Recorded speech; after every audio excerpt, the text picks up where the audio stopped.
আমাদের এই একটি টমেটো গাছে অসংখ্য টমেটো ধরেছে।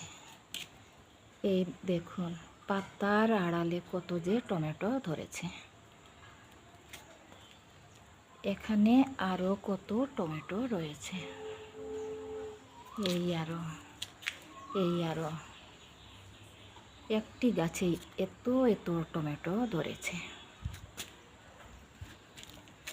আর এখানে দেখছি দুটো টমেটো পেকে গেছে, দুটো নয় তিনটে। তাহলে এগুলো পেড়ে নিচ্ছি। এই যে